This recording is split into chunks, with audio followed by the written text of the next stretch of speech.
E conforme anunciado, já está conosco, conectado aqui na Rádio que Virou TV, o presidente do PTB, o ex-deputado federal Roberto Jefferson, a quem desde já agradeço a gentileza de conversar conosco aqui na Jovem Pan, em Os Pingos nos Is, deputado. Boa noite. Boa noite a você, Silvio. Boa noite a você. Prazer falar, Jovem Pan. Muito bem, deputado, vou fazer aqui uma primeira pergunta introdutória. Na sequência, como o senhor sabe, o Augusto Nunes e o José Maria Trindade estão participando aqui dessa entrevista e farão as perguntas sucessivamente.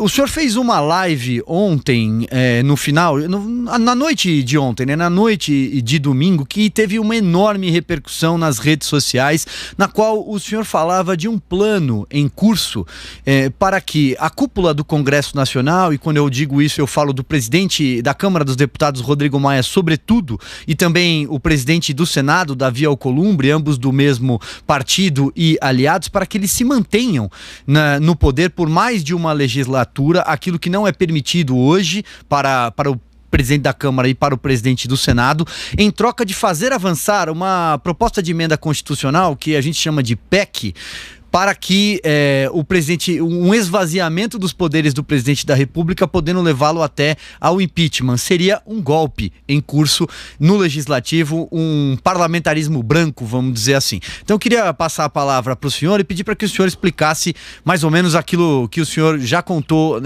e que espalhou-se pelas redes sociais. O Silvio, o que está acontecendo? Você lendo o jornal Estado de São Paulo de ontem e as páginas amarelas da Veja de hoje, você vê que é uma ação concertada. Ontem foi o Fernando Henrique, que na página 6 do Estadão publicou a cartilha do impedimento, a cartilha do impeachment, dizendo que são 3 pernas. É um trinômio que existe para você pedir o impeachment do presidente da República. A ausência de governabilidade, quando ele perde a agenda legislativa do Congresso Nacional, é a crise econômica que se avizinha. Nós já estamos vivendo a crise econômica em função do isolamento do coronavírus, um grande desemprego, empresas fechando.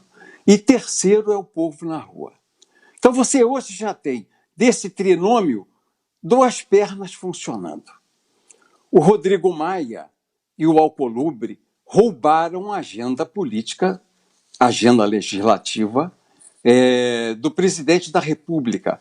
Eles não fazem a agenda do governo, das propostas que o governo fez ou por medida provisória, projeto de lei ou PEC ao Congresso Nacional. Ao contrário, eles fazem andar a agenda deles, a agenda do grupo que se uniu para fazer o parlamentarismo branco que o próprio Fernando Henrique diz que existe. Hoje o Brasil, apesar de culturalmente não aceitar o parlamentarismo, funciona num parlamentarismo branco. Aí você vai a capas, as páginas amarelas da Veja, páginas amarelas, e você veja lá o seguinte: o Rodrigo Maia é tratado de primeiro-ministro. O primeiro-ministro, como vem sendo chamado no Congresso Nacional, Rodrigo Maia, o primeiro-ministro. E ele não repele esse tipo de tratamento. Pelo contrário, ele endossa o tratamento de primeiro-ministro. Quem governa o Brasil é ele. Ele é o chefe de governo e o Bolsonaro é a rainha da Inglaterra. E o pior que o Rodrigo faz na Veja, a meu ver, é dizer que o Guedes, o ministro da Fazenda, que está aí no olho do furacão, tentando gerenciar a crise econômica com a crise gerada pelo coronavírus, ele diz que o ministro não é sério. Ele joga na desconstrução do governo, ele joga na desconstrução do Ministério da Fazenda, na credibilidade do ministro da Fazenda, porque ela que assegura a estabilidade monetária e a estabilidade fiscal ao governo. O Rodrigo diz lá, o primeiro-ministro, entre aspas, que diz lá na Veja que o Guedes não é um homem sério. Então você veja, ontem o Fernando Henrique no Estadão dizendo que nós temos no Brasil hoje um governo compartilhado, um parlamentarismo compartilhado. Mandam no Brasil o presidente do Senado, o presidente da Câmara, palavras do Fernando Henrique ontem ao Estadão, e o Supremo Tribunal Federal.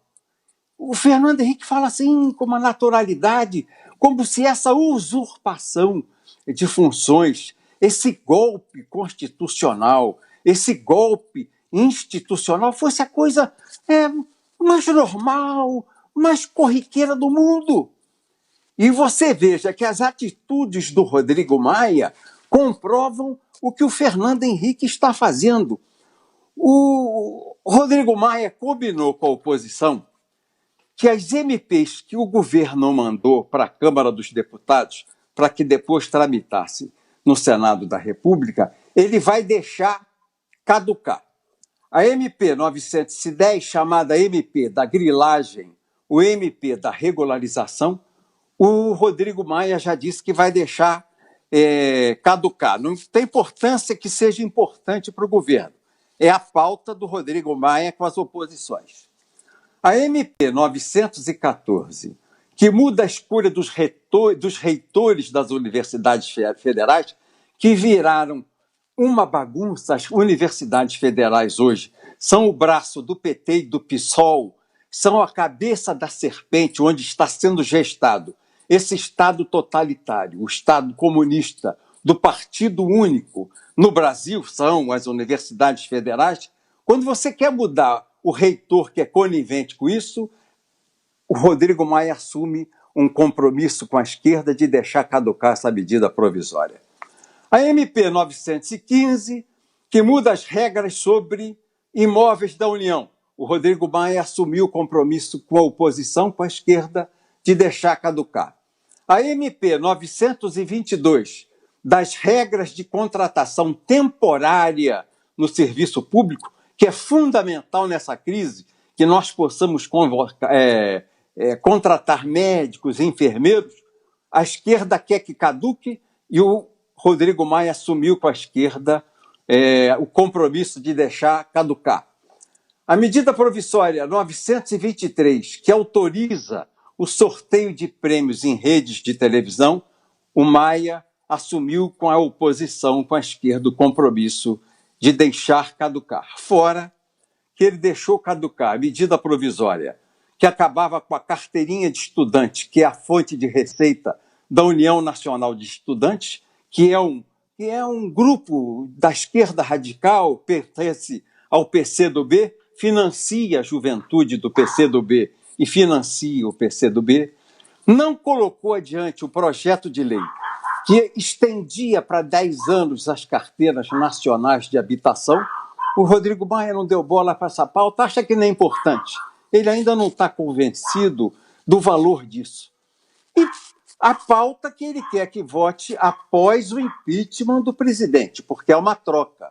Há uma troca no Congresso Nacional de se votar a medida provisória, a PEC, a proposta de emenda à Constituição número 101 de 2003, de autoria do ex-deputado Benedito de Lira, que diz que dentro da mesma legislatura é possível a reeleição do presidente da Câmara e o presidente do Senado. Hoje a Constituição proíbe. E essa PEC começou a andar agora na gestão do Alcolumbre, em especial do Rodrigo Maia na Câmara dos Deputados. Aí vocês me perguntam, por que, Roberto Jefferson? Porque é a troca que está sendo feita. O Rodrigo Maia vai aceitar, a hora que ele entender que o povo está na rua contra o Bolsonaro, porque você já tem o Congresso não respeitando a pauta legislativa, a falta de governabilidade da presidência da República, porque o Congresso está desrespeitando a pauta, a agenda legislativa do Poder Executivo. Você tem a crise econômica que está se aquecendo e se avizinha muito rapidamente com o coronavírus.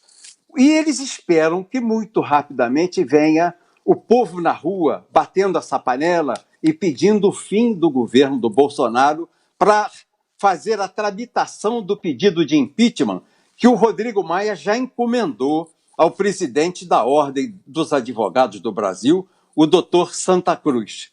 E o que o Rodrigo Maia leva em troca? A esquerda, que pediu a ele a cabeça do Bolsonaro, dará a ele a aprovação dessa proposta de emenda constitucional, permitindo reeleição dentro da mesma legislatura, a presidência da Câmara dos Deputados e a presidência do Senado da República. Perfeito, deputado. Feita essa explanação, vou passar aqui a palavra para o Augusto Nunes. Boa noite, deputado. Prazer conversar com o senhor. Nós nos falamos desde o Roda Viva, já faz algum tempo. Uma bela entrevista, aliás. E você se mantém jovem como naquela época, Augusto. Muito obrigado, deputado.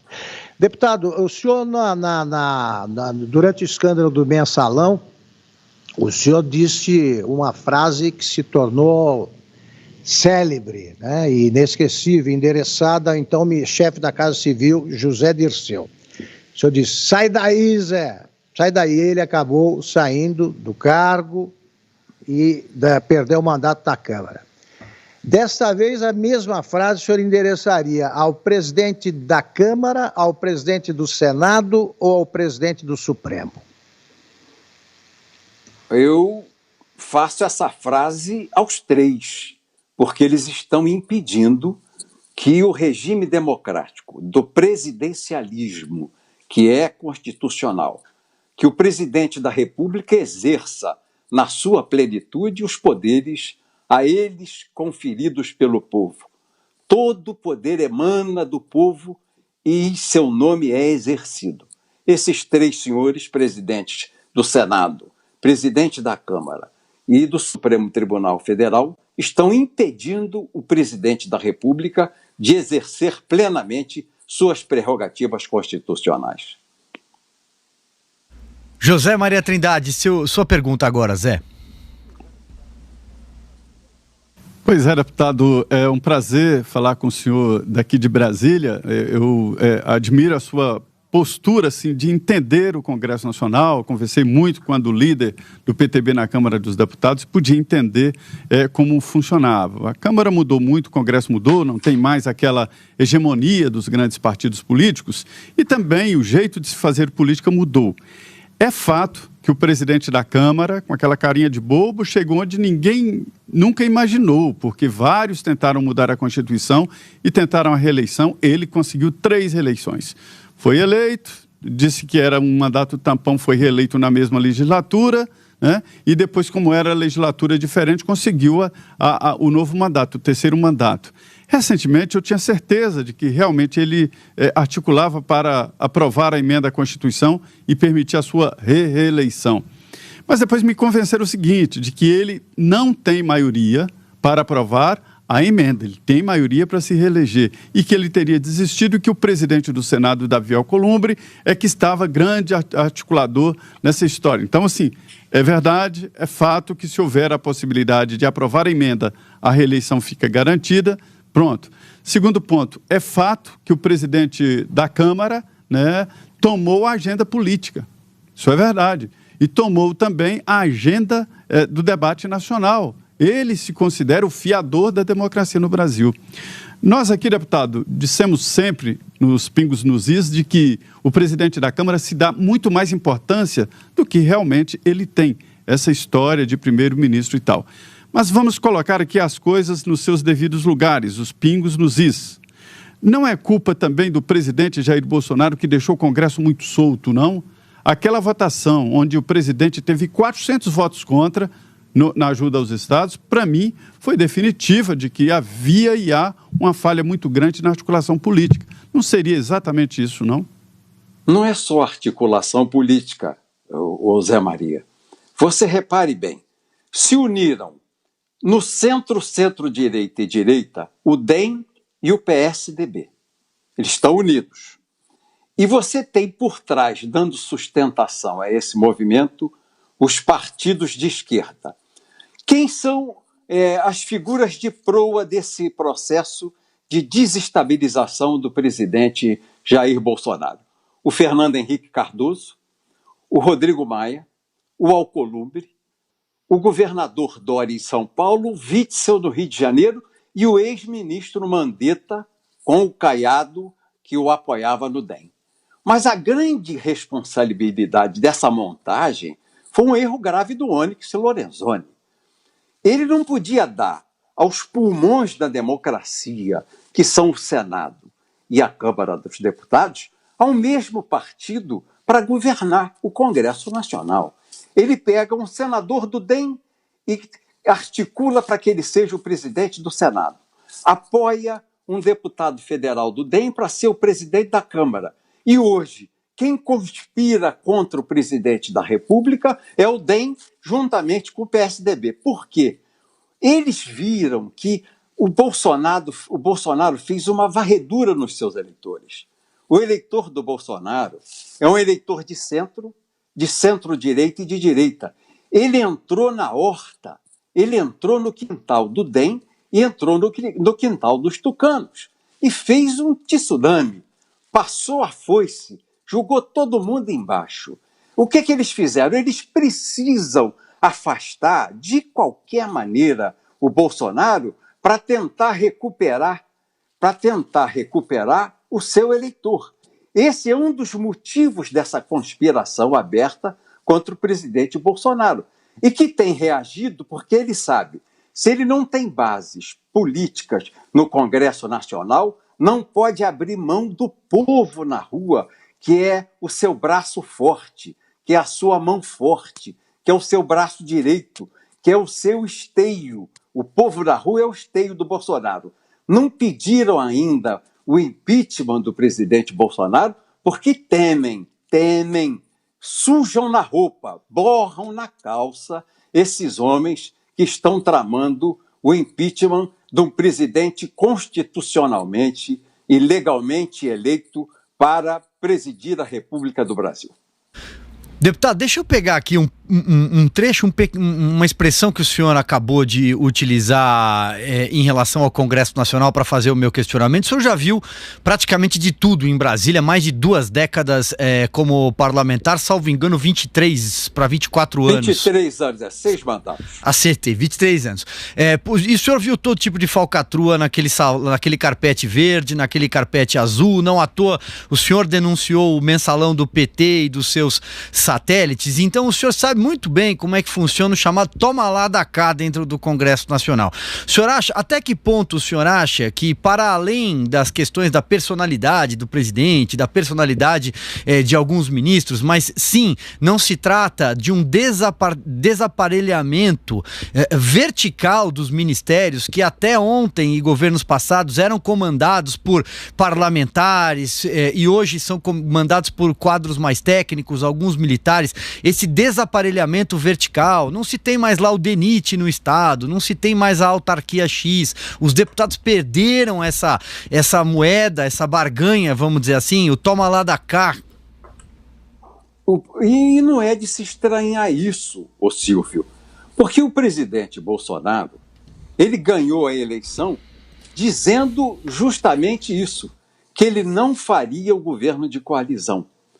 Hoje o Fernando Henrique diz que há um governo compartilhado. Supremo, Tribunal Federal, Supremo do PT, o Senado da República e a Câmara dos Deputados. Em substituição aos governos de coalizão que eu testemunhei desde o Sarney até o governo da Dilma. Mas o presidente Bolsonaro dizia lá na campanha, e foi o motivo dele ter vencido a eleição, que ele não faria esse governo de coalizão. Porque a coalizão é o toma lá da cá. E o toma lá da cá é igual à corrupção. E o Congresso Nacional aguentou bem esse primeiro ano. A maioria dos deputados, porque não são todos. E a maioria dos senadores, porque não a totalidade. Então eles resistiram bem o primeiro ano. Mas a corrupção é igual cocaína. O que está abalando o ânimo de muitos senadores e de muitos deputados é a crise de abstinência. E a crise de abstinência leva à loucura. A gente vê no noticiário que há filhos que matam os pais, que roubam a casa, que estrangulam as avós, que assaltam na rua para comprar droga para cheirar. E a crise de abstinência tem levado a essa conspiração louca de impedir o governo honrado, honesto, do presidente Bolsonaro, para todo mundo voltar a cheirar a verdinha, a cocaína em dólar, que viciou por muitas décadas o poder político no Brasil. Augusto Nunes, volto com você. Deputado, se o senhor estivesse no lugar do presidente Bolsonaro e fosse possível voltar no tempo, que erro que é cometido por ele o senhor não teria cometido? Eu penso que o presidente Bolsonaro tem que superar um grave erro retórico, de oratória. O Augusto, quando eu comecei na advocacia criminal, no Tribunal do Júri do Rio de Janeiro, como estagiário da Defensoria Pública, eu tinha, assim, resultados muito desfavoráveis. Eu estudava o processo, eu era bom no discurso, mas eu não conseguia resultados favoráveis no júri. E uma vez um promotor já falecido, meu irmão Leôncio de Aguiar Vasconcelos, disse assim a mim: "Ô Roberto, você peca pela ironia. Você devia procurar a professora Maria da Glória Boit-Miller, no Rio, e trabalhar isso e parar de colocar a ironia, porque a ironia é uma faca de dois gumes. Ela fere o alvo e fere quem atira a faca." Aí eu fui a ela e treinei de parar, e parei com a ironia no meu discurso ou na minha retórica. O presidente Bolsonaro, a meu ver, ele comete o maior erro de comunicação quando usa demais a ironia. A ironia incompatibiliza o presidente com a oposição, acirra os ânimos, mas com muita gente que gosta dele. Ele devia tratar a coisa com mais seriedade, sem fazer piada e sem fazer ironia. A ironia é um vício retórico, é um vício de oratório. Para mim, é o grave erro de comunicação do presidente Bolsonaro. Zé Maria Trindade, agora você. Ô, deputado, voltando exatamente a essa fala do senhor, que deu uma grande repercussão nacional, né, da história de implantar o parlamentarismo, a força, e de uma tentativa de ganhar o poder para o presidente da Câmara. Primeiro, é preciso dizer que existe o Hamilton Mourão. Se houver a cassação do presidente Jair Bolsonaro, Hamilton Mourão assume a presidência. E, para mim, é um dos grandes entraves aí de qualquer tentativa de um impeachment do presidente Jair Bolsonaro, sem contar o apoio que ele tem, o apoio popular, que é evidente, né? E ele não está cometendo nada de errado até agora. Mas eu quero dizer o seguinte, diante desta constatação, e outra coisa constitucional, não se pode colocar o parlamentarismo, o presidente Jair Bolsonaro foi eleito pelo voto direto para ser presidente num regime presidencialista, né? Isso aí não impediria esse movimento da Câmara dos Deputados, esse golpe constitucional, como o senhor diz? Ô Zé Maria, quando o Congresso rouba a agenda, não vota as medidas provisórias propostas pelo presidente, nem os projetos de lei do presidente, ele está fazendo o governo paralelo.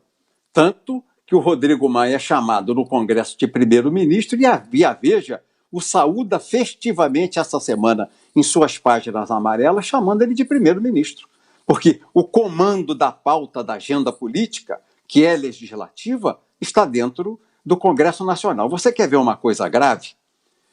Essa liberação de 100 bilhões de reais aí, que foi injetada, como você disse, no sangue, lá na base, nos prefeitos e nos governadores, de uma verba para indenizar, uma verba de ressarcimento do Covid, da doença Covid-19. Foram votados 100 bilhões de socorro aos governadores de estado e aos prefeitos.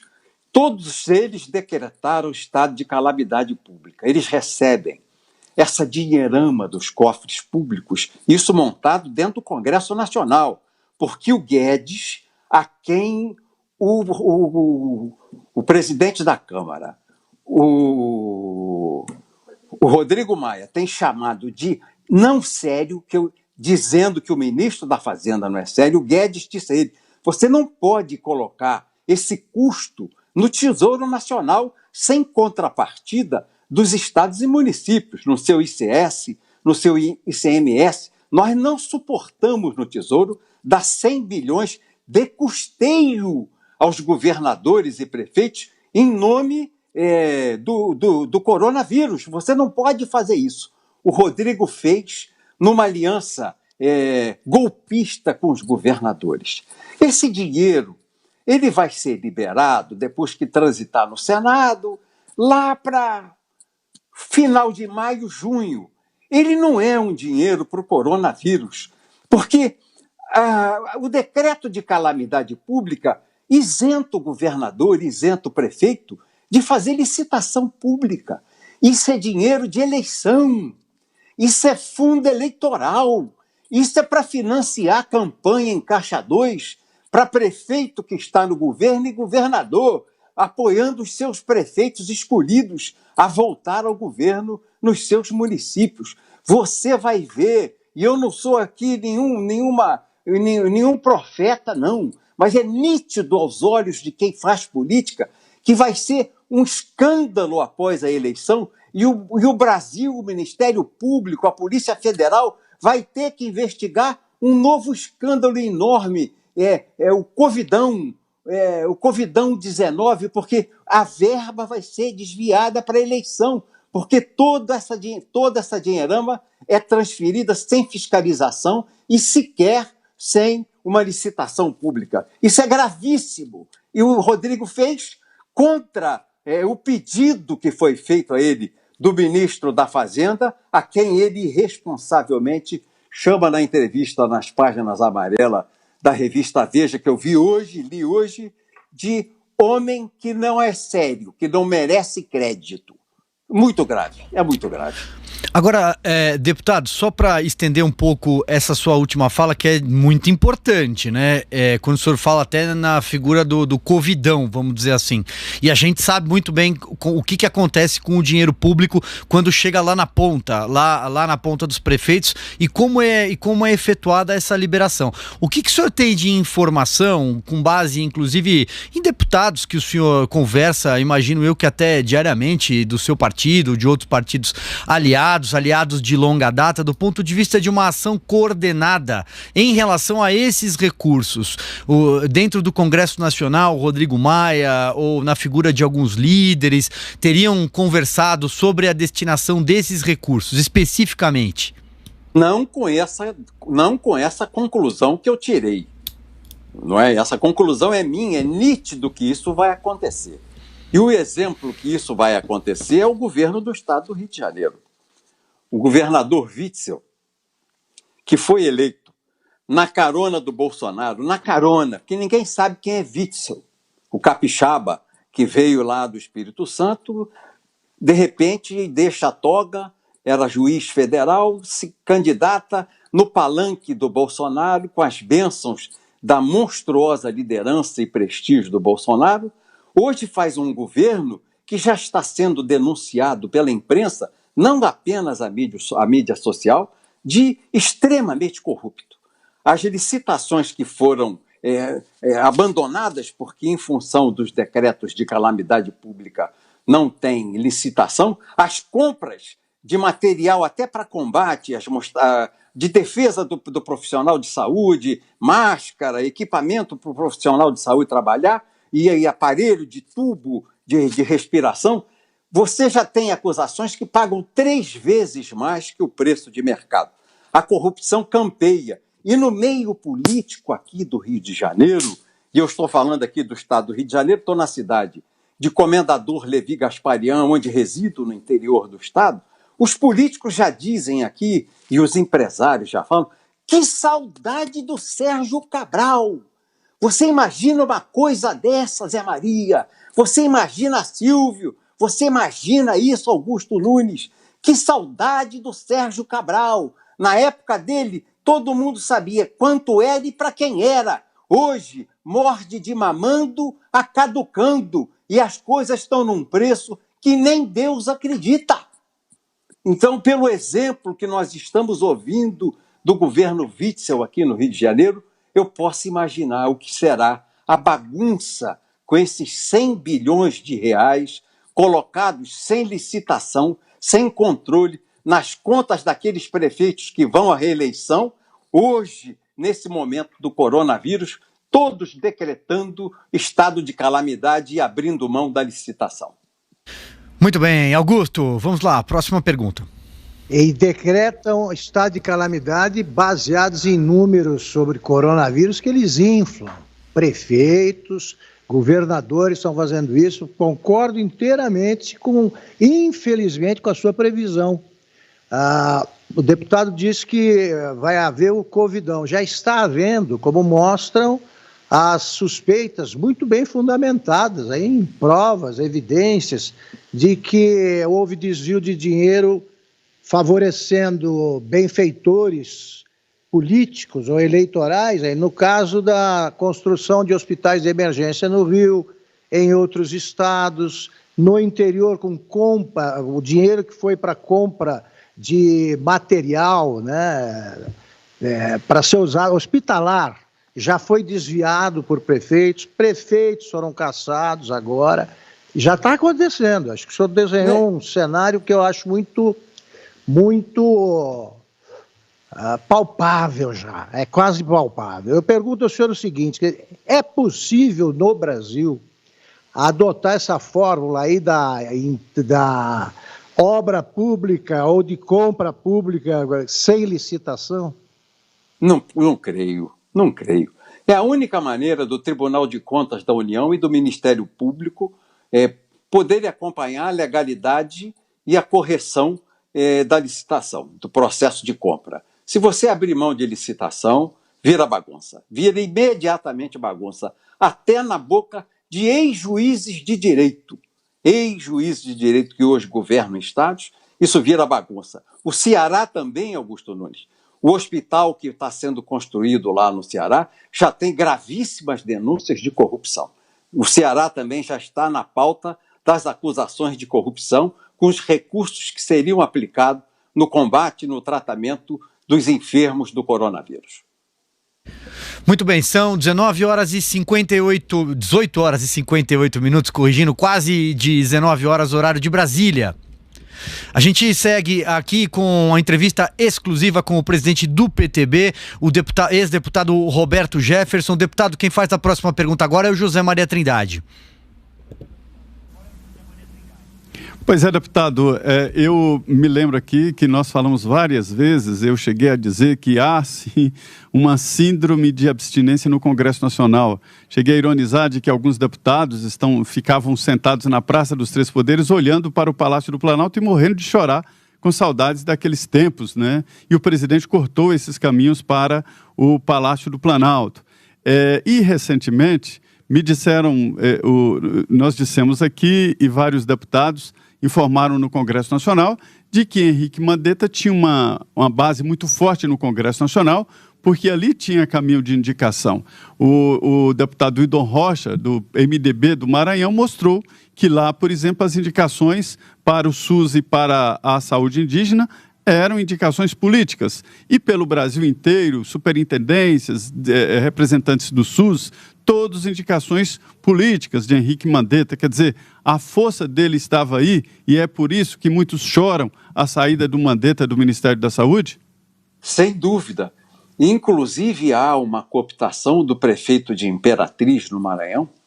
Ele cooptou esse prefeito para o DEM e liberou 45 milhões de reais para a saúde, para que esse prefeito pudesse assinar a ficha do Partido Democrata, e as denúncias já explodem no estado de Maranhão que esse recurso está sendo usado de maneira irregular, fazendo caixa 2 e patrocinando corrupção. Essa denúncia já está nos jornais do Maranhão. Perfeito. Deputado, mais uma questão, só quando o senhor fala sobre os governadores, né? Até que ponto o senhor acha que pode existir, se o senhor concorda ou não, em interesse político por trás de políticas de isolamento horizontal nos principais estados da federação? É uma queda de braço com o presidente Bolsonaro. Ele adotou, no início do seu governo, né, da crise do coronavírus, ele adotou um discurso do Trump, não é, de fazer o isolamento vertical. Tirar de circulação, botar em casa os velhos com mais de 60 anos e as pessoas que tinham comorbidades, não é? A pressão alta, diabetes, fumantes, pessoas que, como eu, tiveram graves problemas de saúde, tiveram que fazer quimioterapia, radioterapia, todos que têm imunidade baixa. Ele tentou fazer isso, mas foi peitado pela esquerda do Brasil, acompanhando uma diretriz da Organização Mundial de Saúde, que tem à frente um sociólogo, que nem médico é, lá da Etiópia. E a Organização Mundial de Saúde, todos nós sabemos, que é um braço do Partido Comunista Chinês. Faz o que a China quer tanto, que encobriu a gravidade do coronavírus na China e enganou os governadores do Brasil no carnaval, porque Perfeito. Deputado, desculpe interrompê-lo aqui. Desculpe interrompê-lo, mas estamos conectando toda a rede Jovem Pan News e também as suas afiliadas. Eu peço então para que o senhor conclua e peço desculpa por ter interrompido sua resposta. 3 de fevereiro decretou estado de emergência na saúde. Os governadores do Rio e de São Paulo peitaram, fizeram o carnaval. E o próprio médico da Globo, doutor Drauzio Varella, disse que ali foi o momento de maior transmissão do coronavírus, foi a festa irresponsável patrocinada no Carnaval no Rio de Janeiro, em São Paulo. E me despeço de vocês, então, pedindo desculpa de ter me alongado. Não, deputado, o senhor pode continuar. Aliás, gostaríamos aqui, pelo menos mais uma rodada de questionamento, se o senhor puder continuar conosco. Não, eu entendi que você ia entrar numa nova rede que eu ia sair. Não, foi só... Desculpa. Foi só um ajuste aqui para todas as nossas afiliadas na rede Jovem Pan News, mas continuamos aqui perfeitamente. Augusto Nunes faz a próxima pergunta, por favor. Deputado, o senhor conhece como poucos ou como ninguém o mapa da Câmara. Que tipo de atalho o deputado Rodrigo Maia vai percorrer para tentar conseguir se manter na presidência da Câmara? Não, se manter na presidência da Câmara, ele se mantém até o final desse ano. Até reeleger, a reeleição, que é porque hoje ele não pode... Até o final do mandato ele se mantém. Não pode tentar. Ainda mais cumprindo a agenda da vontade dele e acertando com os partidos de oposição, como ele vem acertando com os partidos de oposição. Você não tem um partido hoje que seja o partido do presidente Bolsonaro.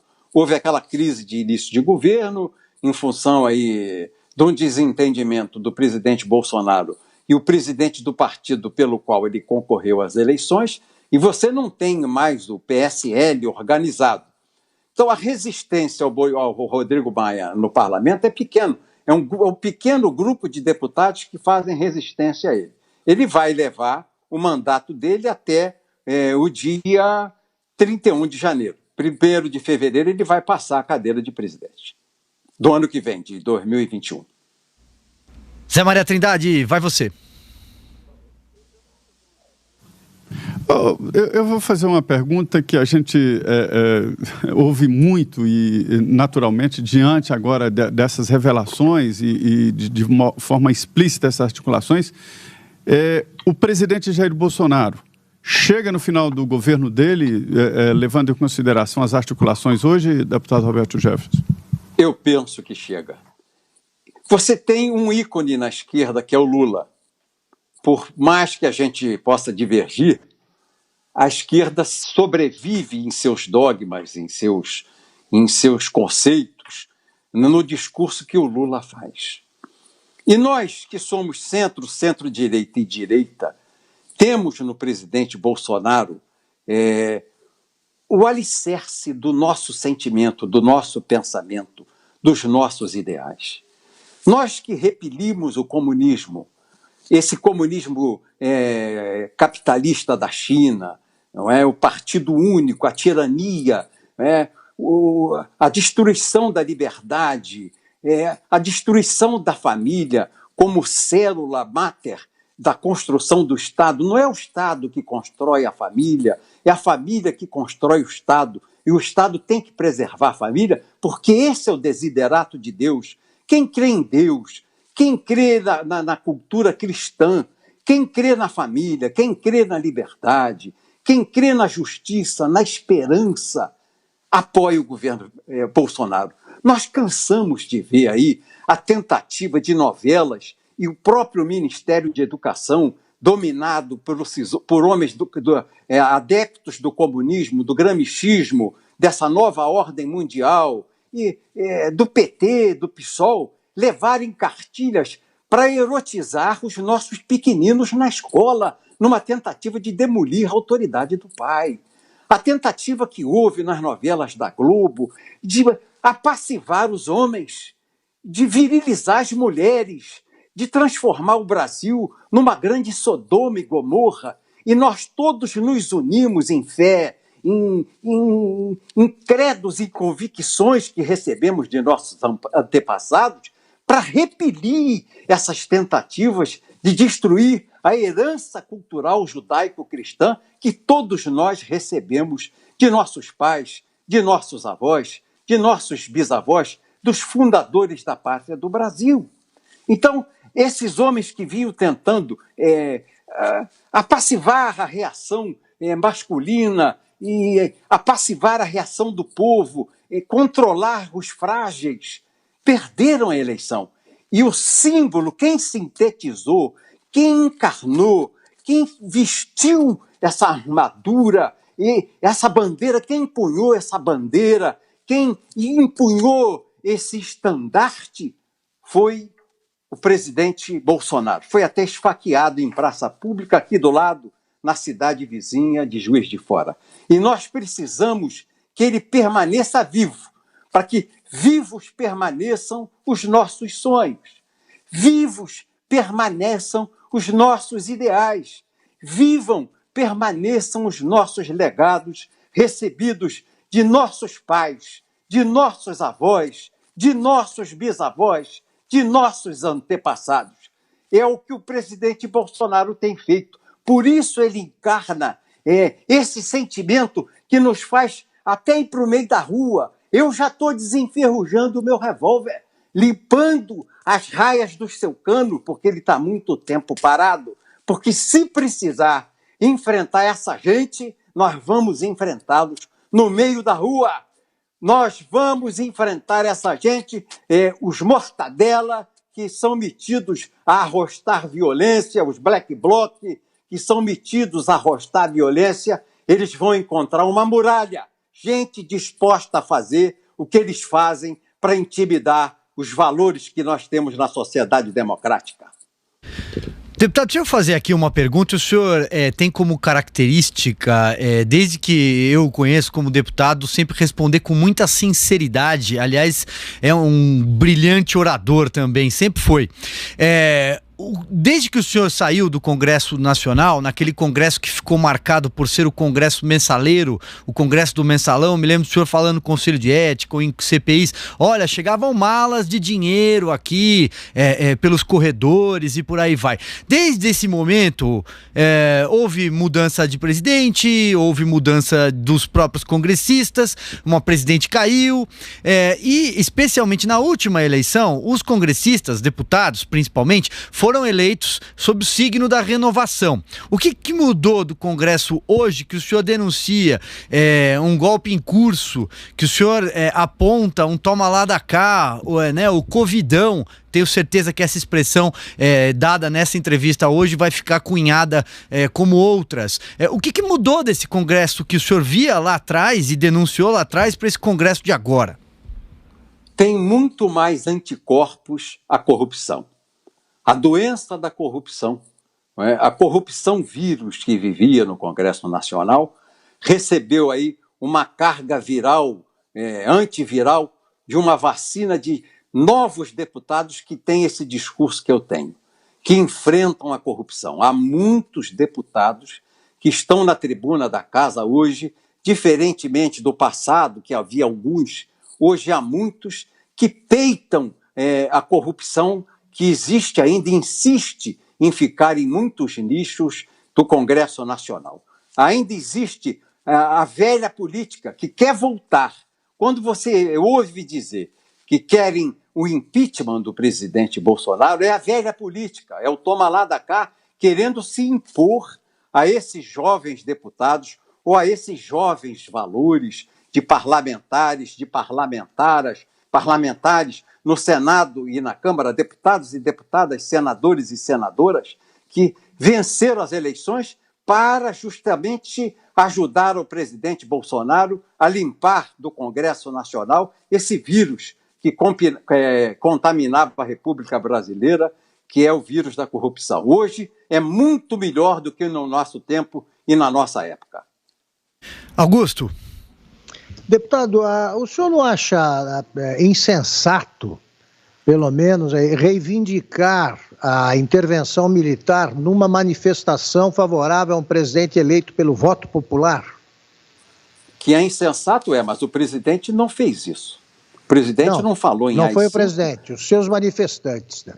Sim, eu não posso calar um manifestante, mas o presidente não fez isso. Até errou. Eu ontem não gostei do Bolsonaro. Não gostei. De camisa vermelha, Bolsonaro. Achei aquilo horrível. Eu não tenho uma camisa vermelha, uma. Não tenho. Quando eu ganho uma camisa vermelha, eu reciclo e dou de presente. Tenho horror até da cor. Não tenho camisa vermelha. E o Bolsonaro foi de camisa vermelha, símbolo dos comunistas, dos pissolistas, dos petistas, ouviu esse grito da rua, mas não avalizou. Ele não assinou embaixo. Ele não disse que concordava com essa manifestação pública. Zé Maria Trindade, vamos lá. O senhor é presidente do PTB, né, um partido muito importante que tem história no Congresso Nacional, e hoje o número de partidos cresceu muito, né? Nós já temos 35 partidos e outros 70 estão ali para serem criados no Tribunal Superior Eleitoral. Costumo dizer aqui, deputado, que partido político virou um tipo de negócio, né? Virou uma lojinha. Isso atrapalhou ou oxigenou a política? Como é que o senhor vê a atual articulação política diante de tantos partidos políticos, tantos líderes? Atrapalhou muito, Zé Maria. E quem fez isso? De quem é a culpa dessa bagunça, desse caravançará, dessa balbúrdia que há hoje com 33 partidos com representação na Câmara dos Deputados e 70 partidos com pedido de registro no Tribunal Superior Eleitoral? Quem fez isso? Foi o Congresso? Foi a Câmara? Foi o Senado? Foram os deputados? Foram os senadores? Não. Foi uma provocação de um partido político, o Partido Comunista do Brasil, PCdoB, ao Supremo Tribunal Federal, e os ministros do Supremo Tribunal Federal terminaram com a cláusula de barreira.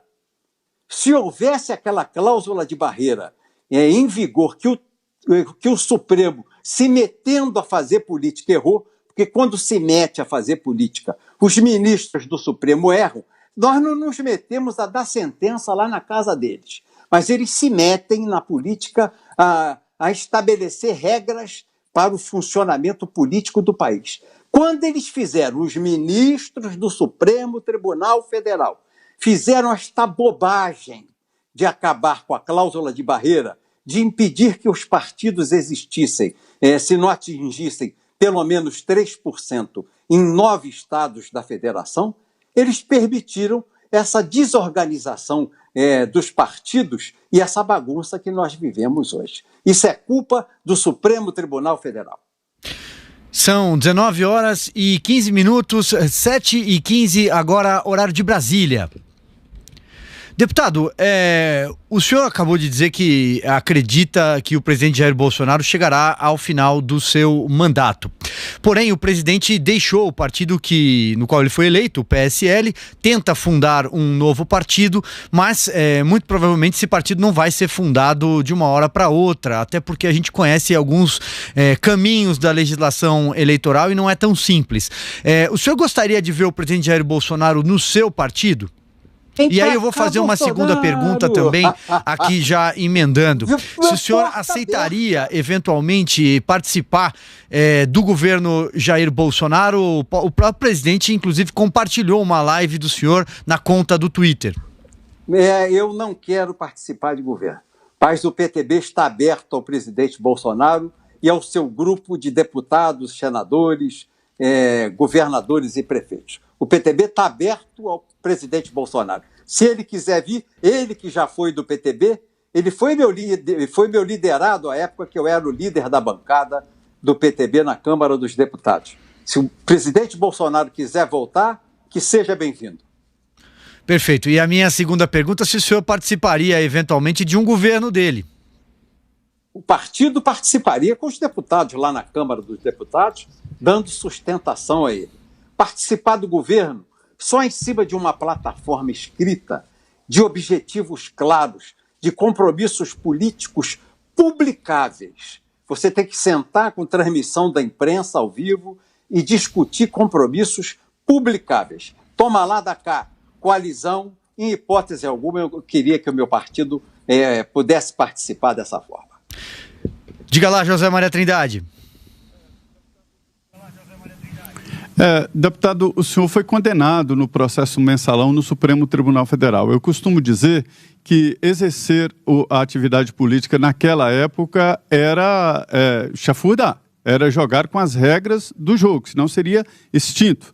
Tanto é assim que eu considero que a ausência hoje o apagão de líderes políticos se deve exatamente daquela época para cá, a gente viu líderes no Congresso Nacional que, na verdade, não eram líderes políticos, mas financiadores.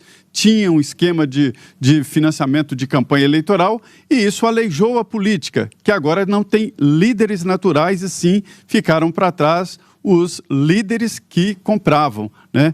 Como é que era essa convivência, deputado? Na época o senhor assumiu que tinha num cofre em casa, eu acho que 4 milhões de reais. Como é que era essa convivência? Era explícita ou tinha alguma justificativa moral de financiamento de partido? Como é que era a relação? Era financiamento de partido. Os acordos eram eleitorais, todos no Caixa 2. Por dentro, só na época da eleição, e se você olhar aquela época, a declaração de um senador quanto gastou na eleição, de um deputado quanto gastou na eleição, quanto um presidente gastou na eleição, quanto o governador gastou na eleição, eram declarações risíveis, porque o que funcionava naquela época era o Caixa 2. Era o Caixa 2 mesmo, e nós fomos condenados pelo uso do Caixa 2.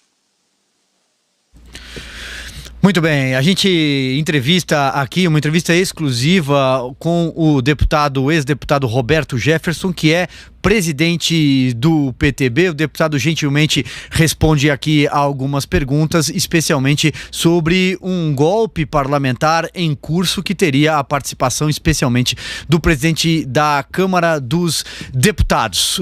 Seguindo aqui, eu vou passar a palavra para Augusto Nunes. Deputado, o senhor acha ainda viável entregar aos responsáveis pelo combate a coronavírus o dinheiro do fundo eleitoral e do fundo partidário? É legal, é constitucional. Se não houver, eu, por exemplo, falo por mim no PTB, que está proibido de receber financiamento privado. E o PTB, eu não sei se vocês se recordam, se colocou contra o financiamento público. Nós nos colocamos, isso aí foi outra atitude do Supremo, por provocação da Ordem dos Advogados do Brasil, do PT, OAB do PT.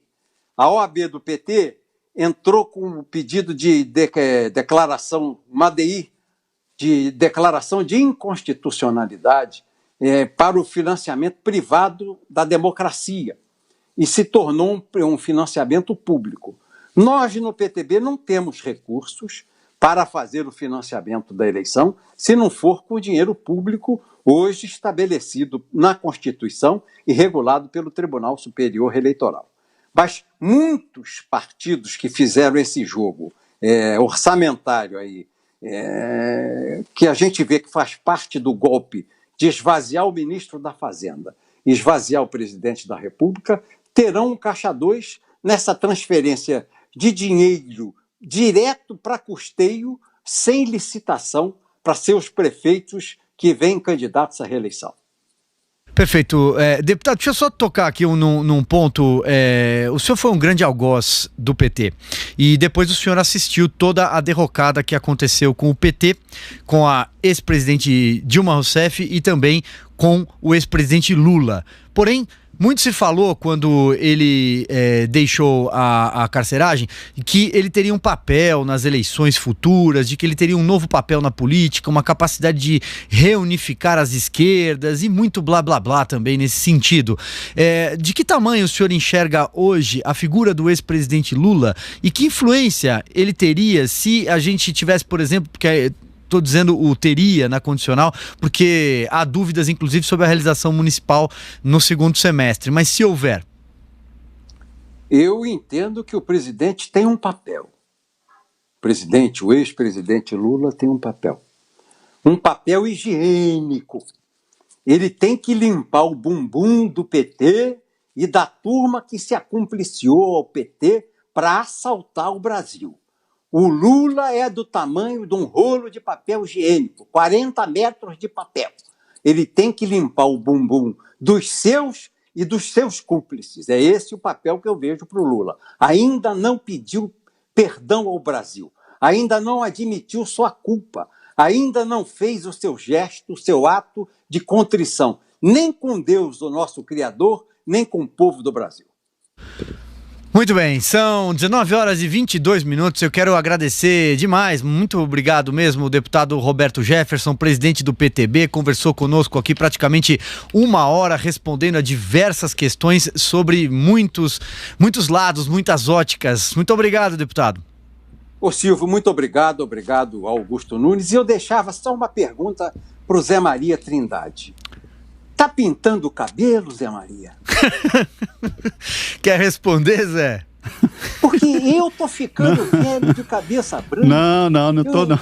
Fui deputado quase 24 anos no Congresso e você tá sempre com esse pretinho da asa da graúna no cabelo, Zé. Você não fica velho, não? Eu sou do tempo do Paulo Islander, né, na liderança do PTB, mas não estou pintando, é genética.